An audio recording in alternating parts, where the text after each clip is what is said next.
ओम सदाशिवसमारम्भां शङ्कराचार्यमध्यमाम् अस्मदाचार्यपर्यन्तां ते गुरुपरम्पराम् ओम.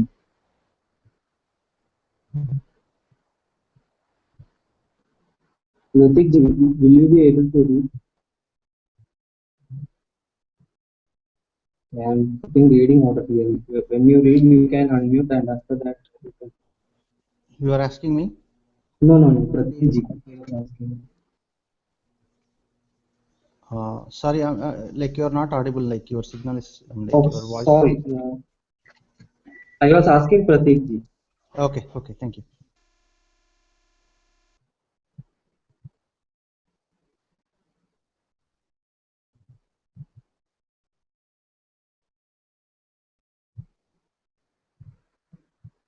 I'll type the reading order.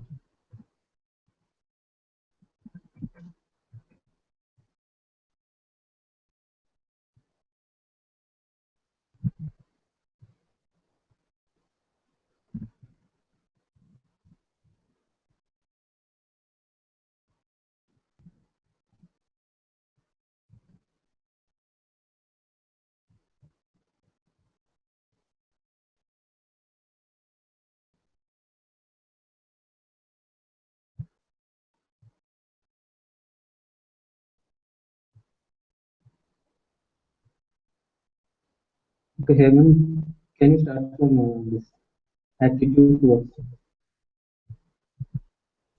Okay.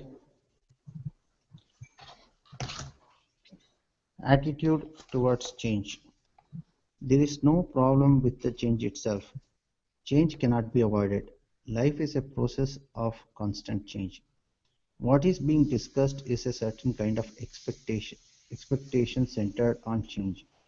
The changes being talked about are the changes one is driven to make for the sake of altering one's situation. Expecting such change will make one more comfortable, more adequate, more complete. Our topic is not complete. Sorry, our topic is not simple. Matter of fact, changes made simply because the given circumstances call for a change, nor is it the casual incidental change. One makes for sake of variety to which one attaches no importance. We are talking about changes towards which one has certain expectations linked with one's conclusion about oneself. For example, preparing and eating food is one of the ordinary matter-of-fact actions. Change comes through action that takes place daily. To carry one's food into the garden to eat at a picnic table on a pleasant day is incidental, casual change. There is no problem with such changes. They are not changes sought for the sake of a change in oneself, but are natural or incidental to the situation.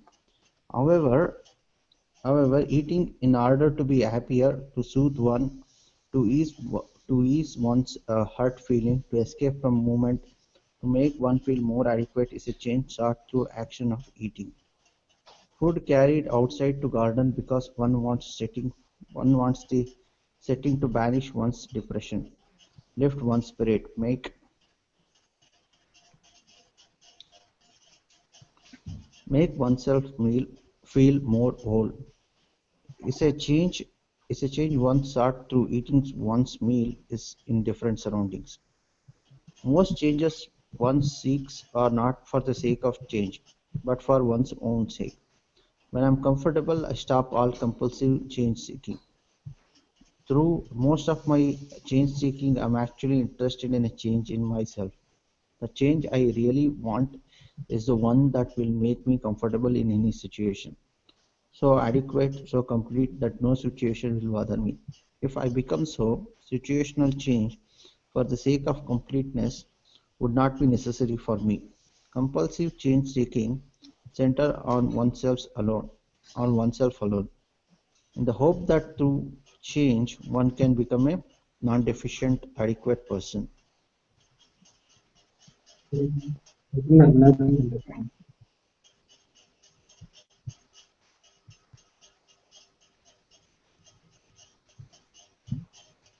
Nagna, can you continue? Yeah. Hari Om. Gain through change always involves loss.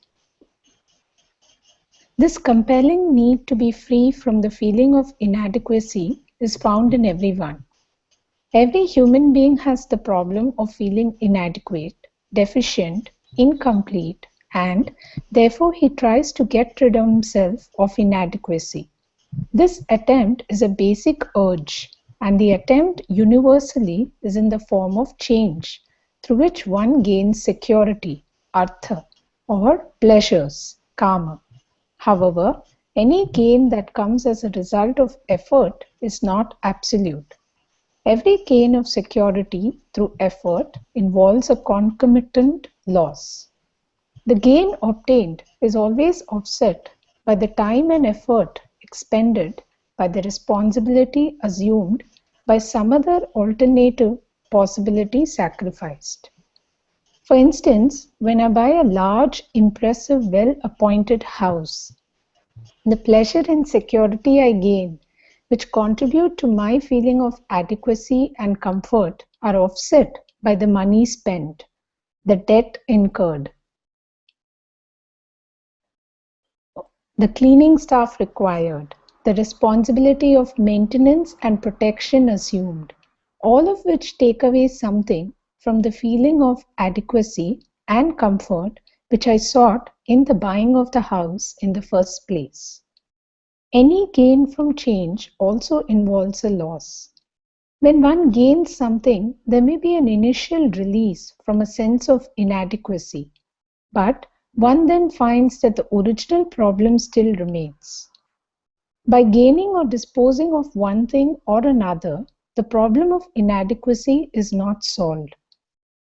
Adequacy, freedom from being incomplete, is the end I seek behind all my forced pursuit of security, artha. But no gain or disposal accomplishes that end.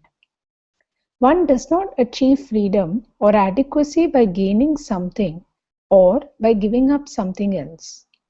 An inadequate person remains inadequate even upon gaining the desired thing. An inadequate person enjoying the disposal of some unwanted thing still remains inadequate. So the human problem that one seems to be an incomplete being is never solved by seeking security through gain or disposal.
Shamil bhai, what happened? Like, are you on mute and speaking?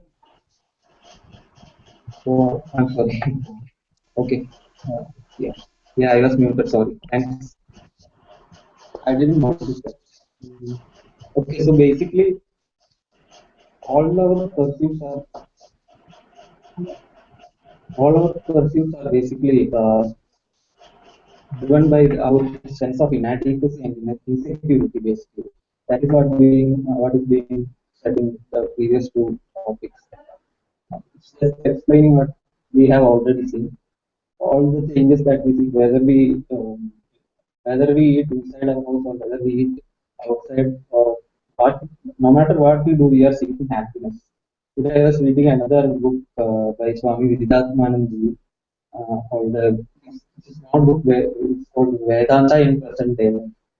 So in it, Swamiji was saying that our basic our life is there's nothing but a series of actions and experiences. If we mm, uh, if we dwell upon what our life is, then we'll understand that we are doing one action, one sort of action, mental or physical, or the other. We are doing one or the other action, either mentally or physically. Our life is just basically a series of action, and in all these actions, we are seeking nothing but happiness.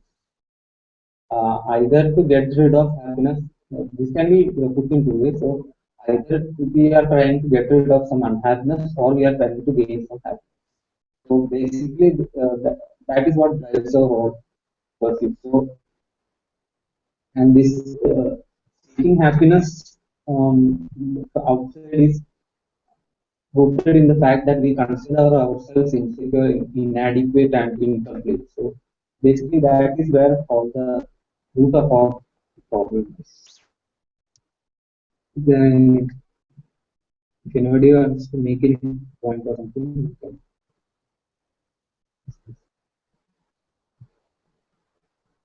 Which book methodology? I think is Vedanta in present day life.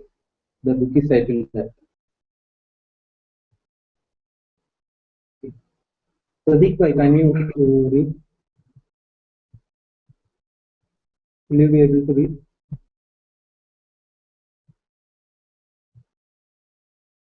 You have to unmute yourself.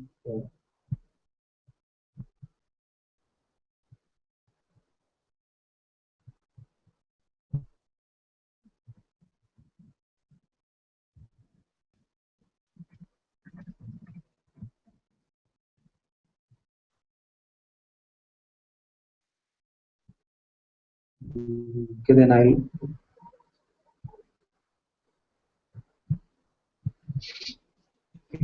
Pleasure.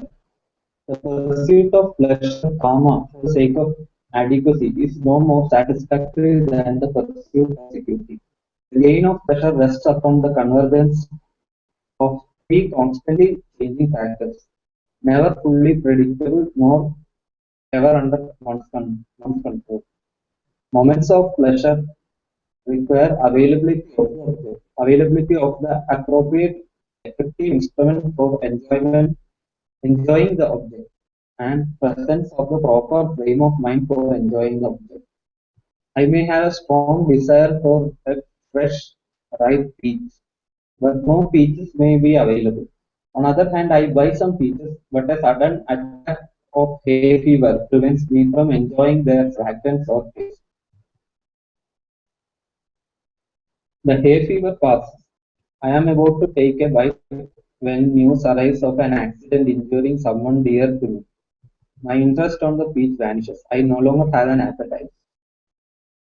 Even in the presence of the object and availability of the right instrument, enjoyment can be denied for want of the right attitude. Pleasure is momentary because any of its contributory factors can and do change.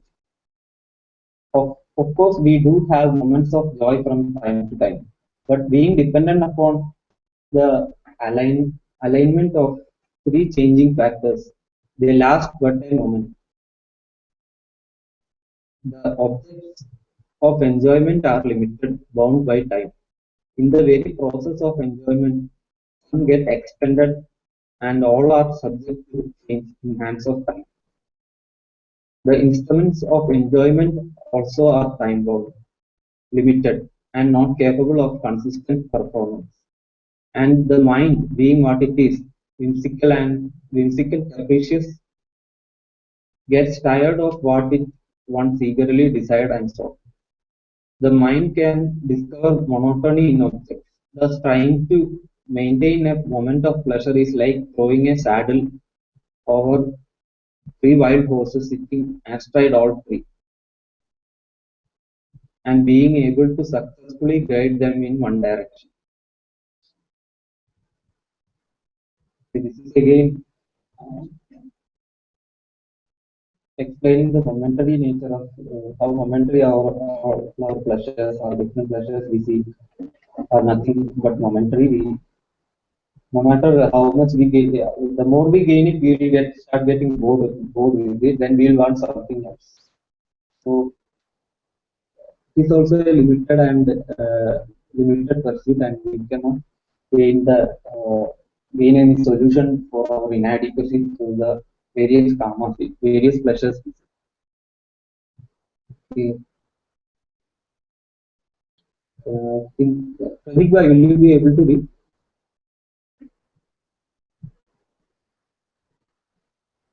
Just unmute yourself and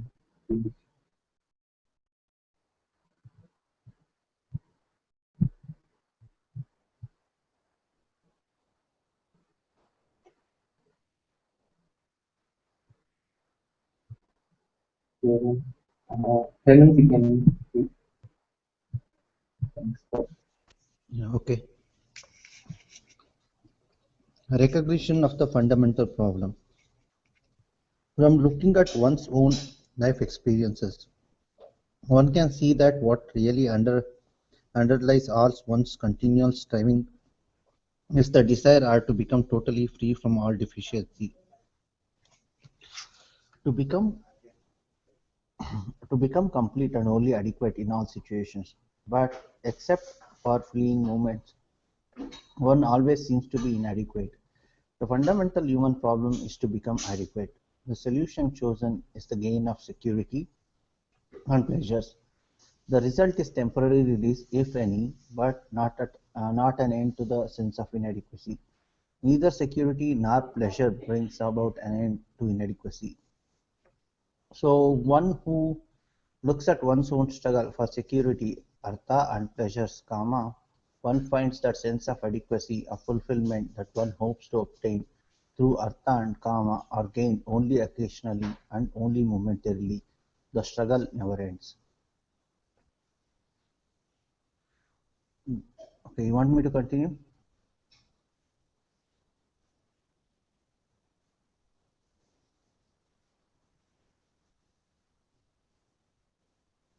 Shall I yeah, continue? Helen, yeah, please continue. Okay. This is just a The, small section. the analysis of experience. In the Munduka Upanishad, it is said, Parikshya lokan karmachittan brahmano nirveda maya mayanan. I will Yeah. read it for you. Okay. Yeah. Yeah. That's thanks. Yeah. परीक्ष्य लोकान् कर्मचितान् ब्राह्मणो निर्वेद माया निर्वेद माया मायान् निर्वेद मायान् नास्त नास्ति अकृतः नास्ति अकृतः कृतेन तद्विज्ञानार्थं स गुरुमेव अभिगच्छेत् अवित्पाणिः श्रोत्रियं ब्रह्मनिष्ठम्. Yeah. Okay. Having analyzed the worldly experiences achieved through effort, a mature person gains dispassion, discerns that the uncreated limitlessness cannot be produced by action.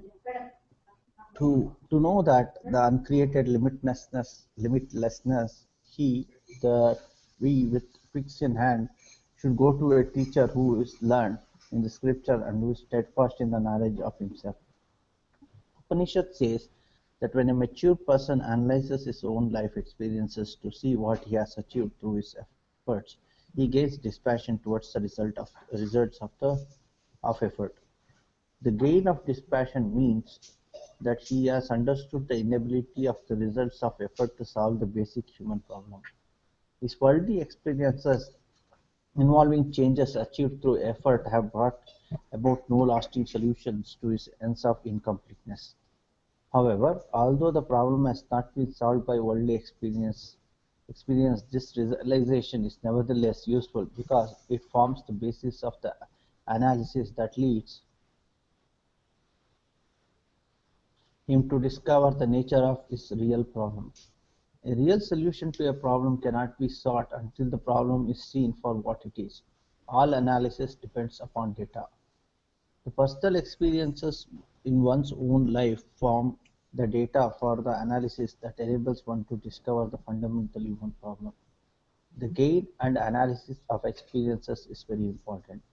It is through the it is through analyzing one's experiences that one becomes mature. Through analyzing my own experiences, my efforts and actions, my gains and my losses, I find that I consistently see myself as an incomplete person. No matter how many desirable things I gain, no matter how many undesirable things I get rid of, I remain deficient. In spite of all my various pleasures and security, I am unfulfilled, inadequate person. When I see my experiences in this light, I become mature. Maturity is shown not by seeking better experiences, but by discovering through an analysis of experiences the basic human problem. What one wants is to be non-deficient adequate, and that experiences do not make one non-deficient adequate. Yeah, I think Swami is explaining the same. I was thinking of the same verse when you stopped that small section. Then Swamiji right came to the same verse of about the mission. But what I have observed is that we never think of, we never analyze our experiences this way and come to come to this conclusion. Usually, most people don't come to that conclusion unless they heard it from some acharya. Yes, one can certainly come to that conclusion if one analyzes, but usually what happens is only when we meet an acharya and when he tells that only we are, oh yeah, he's right. All our experiences have not been able to give us what we actually saw. So only then we come to this realization. Only then we realize that what we seek, what we were seeking is nothing but moksha. So that is why it is called the ultimate purushartha. The moksha itself is sought through the other purusharthas. Through them, we are actually seeking moksha. So basically, the ultimate purushartha is moksha. That is,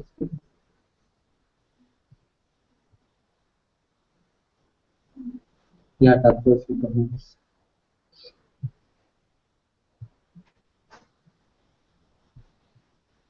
Okay, Nirmala ji can Yeah. Inadequacy is centered on oneself. Analysis of one's own experiences reveals that one cannot solve the human problem by the pursuit and attainment of things in the world, nor does one solve it by renouncing worldly things. Gain or loss is all that can happen through action. Either you gain something that you do not have, or you get rid of something that you have. Through either gain or loss, the discovery is the same. I am still inadequate. With something gained, I do not become adequate. Free from something abandoned, I do not become adequate. The discovery is made. Inadequacy is something centered on me, not on the possession or dispossession of something. I am inadequate because I am inadequate. The inadequacy does not depend upon any factor other than myself. Neither pravritti, the positive pursuit of something, nor nivritti, the turning away from things, cures my inadequacy. One can very easily see this by analyzing one's own as well as others' experiences. A mature person, a brahmana, in the context here, brahmana simply means a mature person. A mature person is not the same as a wise person, the latter being someone who knows the truth of his own nature. Then is someone who, having analyzed his own experiences, has discovered that the total adequacy he seeks is not gained through effort. He knows that regardless of his experiences, he finds himself to be an incomplete person at all times. He recognizes that what he really wants is a drastic change in himself, not a situational change. He wants some change that will make him a non-deficient, completely adequate person. He sees, too, that all the changes that he wants to bring about are only changes for the sake of helping him become an adequate person. Very nicely said, the paragraph, the last Yeah, line. yeah. Nothing, nothing is going to actually the problem is in us that we are inadequate. Nothing from outside or no results of action, any action. All actions are limited, and therefore the results of actions, the fruits of an action also will be limited, and that cannot make us adequate. So if we are inadequate, then the problem we cannot actually solve it. But what we have to see is whether we are actually inadequate or this is a wrong assumption, or if it is a wrong assumption. That's what we are doing in Vedanta.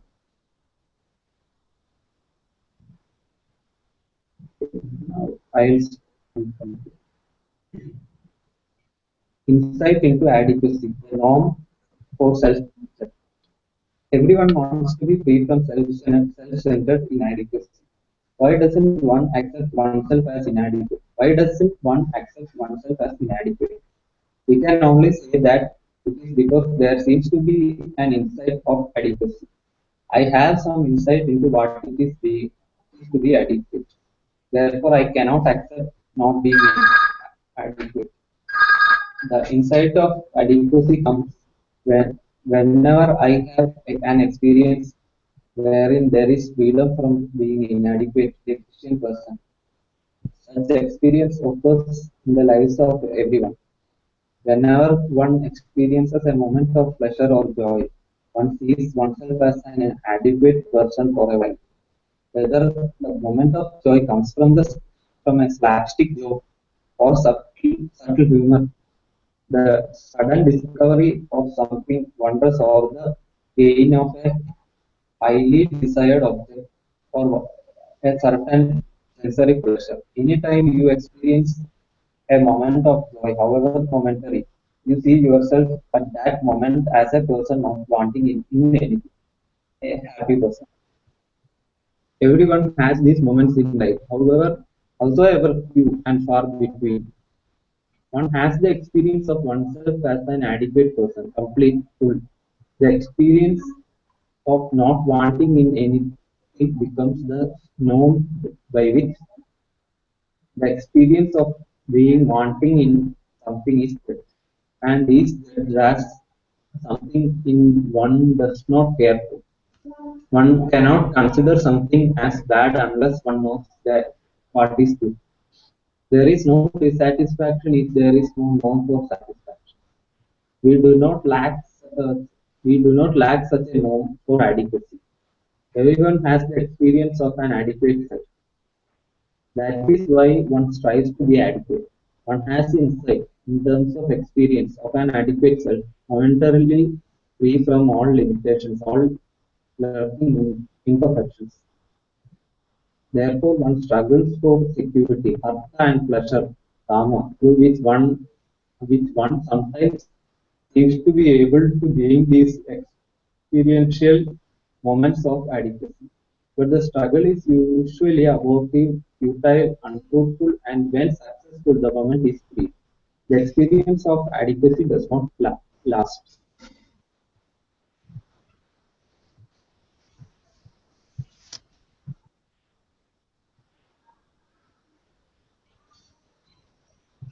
Much to say on that.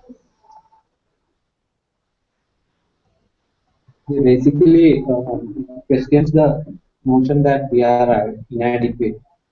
That paragraph is actually questioning the notion that our conclusion that we are inadequate. So we can continue. MNC can Yeah, the direct search for freedom from inadequacy.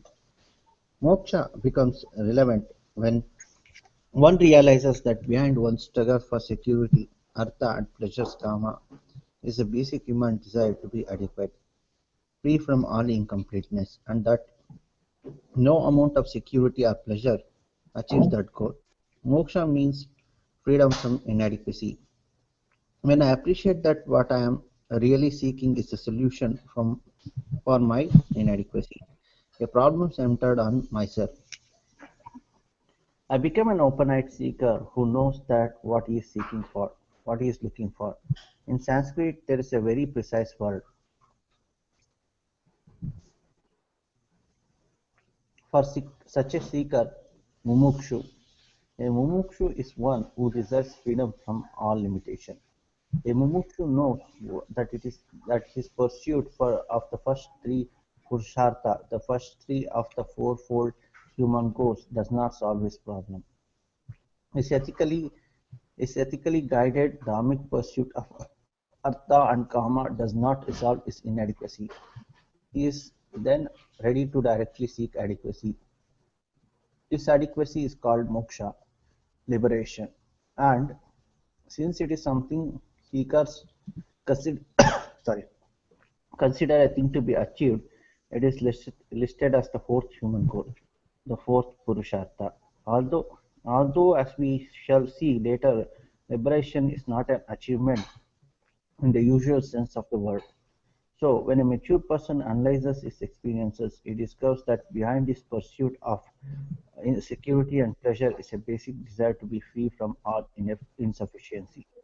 To be free from incompleteness itself, a basic desire which no amount of artha and kama fulfills. The realization brings a certain dispassion, nirveda, towards towards security and pleasure. The mature person gains dispassion towards his former pursuits and is ready to seek liberation, moksha, directly.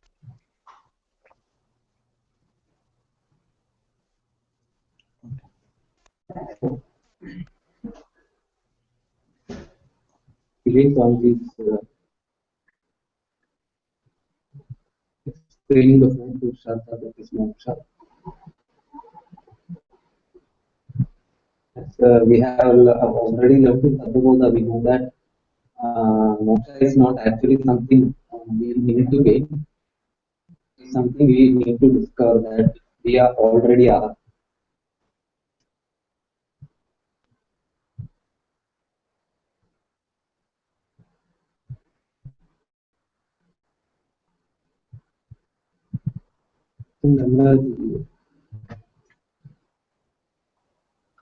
Should I continue? Chapter Yeah, 3?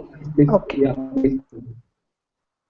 The Informed Seeker, Chapter 3, The Futile Solution. From the experiences of his own life, a mature thinker discovers that security and pleasure do not solve his basic problem, his desire to be adequate, free from all limitation, in spite of the pleasures he has enjoyed or the security he has obtained. Pleasures which always depend upon the favorable alignment of changing factors do not last. Neither does one find lasting completeness in them. Security is bound by time, limited in nature. Loss offsets gain.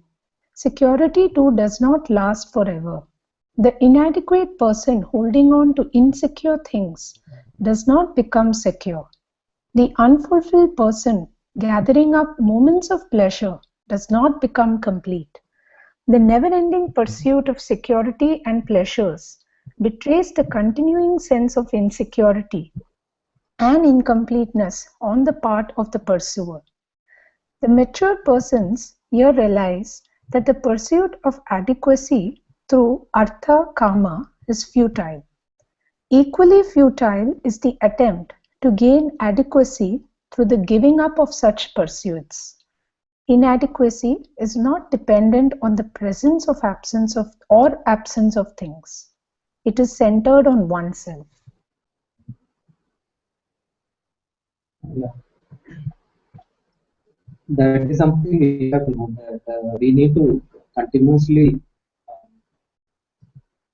just analyze our own experiences and what we have gained through how limited the results of our actions are, how limited our actions are, and whatever we gain, the limitations of what we gain from actions.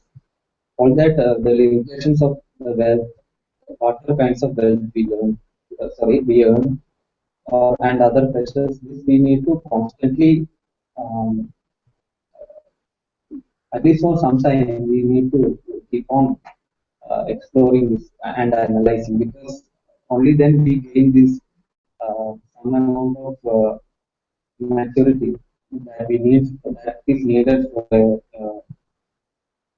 student of Vedanta. We had seen in Tattva that kinds of uh, four kinds of qualifications is were mentioned for the uh, student of Vedanta. So from that one, to understanding that moksha is the end goal, we gain more to come, and the more we uh, clear our understanding, the more we are more from the, our desire will be more sort of an extreme. Similarly, when we realize the limit, when we keep on analyzing our experiences, we begin to discriminate whatever is limited and that which is not limited. So that gives us vivek, and it in turn results in vairagya. That is dispassion towards the what is limited. So that is very important. I give one more paragraph to come to the experience of adequacy. That I seek adequacy is the result of my judgment that I am inadequate. Such a judgment could not be possible unless I had some idea of what adequacy is like. My idea comes from experience, the experience of moments of adequacy, moments in which I required no change in me or the world. When I am adequate at the moment, I see no other. I am just myself, seeking nothing. I need nothing. I crave no change, either in the situation nor or in me. The experience of joy, moments of happiness are there in everyone's life. Joy and inadequacy cannot exist in me at the same moment. When I am joyful, I am adequate. And it is an adequacy that cannot be further. Adequate is adequate. There isn't more adequate. There is no supra adequate adequacy. Only adequate. Only adequate. Adequacy does not come in degrees. Anything that anything other than adequacy is inadequacy. Because there are moments in which I find myself adequate. I am not totally without experience of inadequacy, but most of my experiences seek to establish me as inadequate, which I find I cannot accept. I constantly reach for inadequacy. The rare moments of sufficiency give me a standard by which to judge myself as insufficient the rest of the time.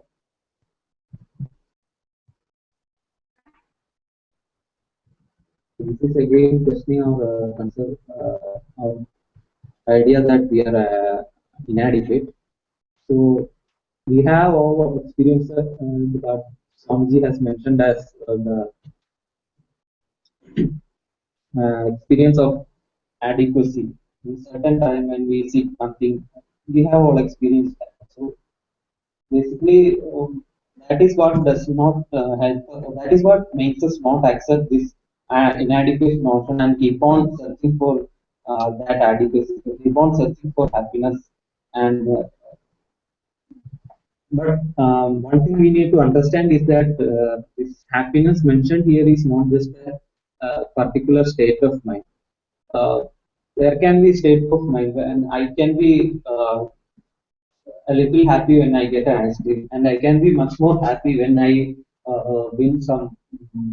Maybe I pass my exams or anything like that.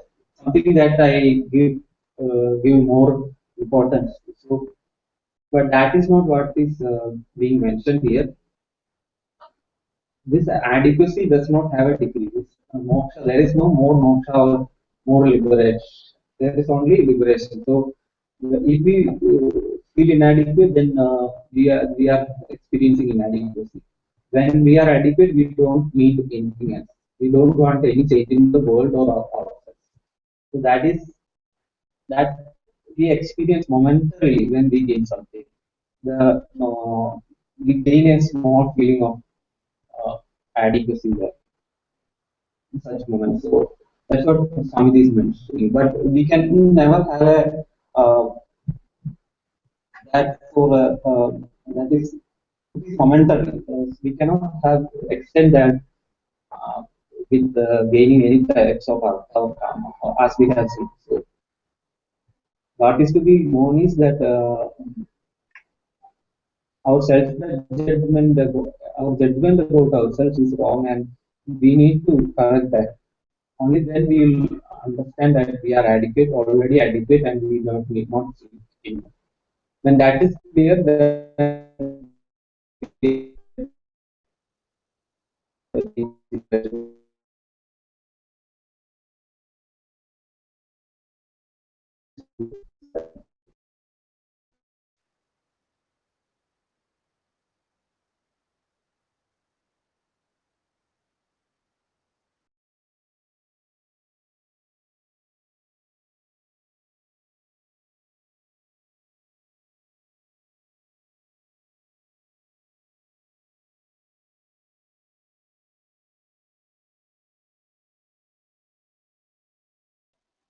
We can't hear you, Shamubai.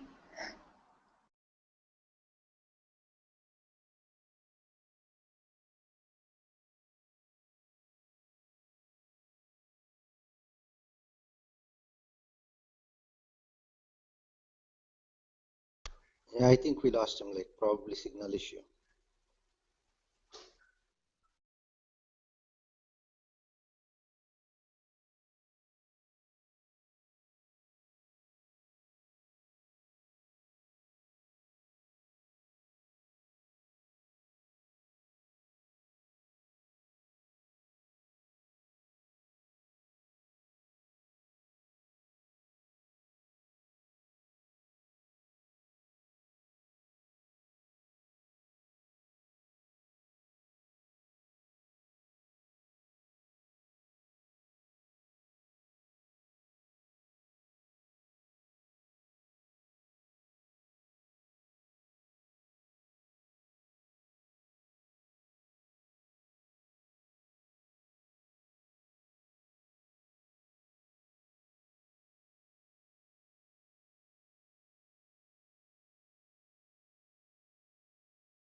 Let's give him a moment or two. Probably he'll join back. Oh, okay.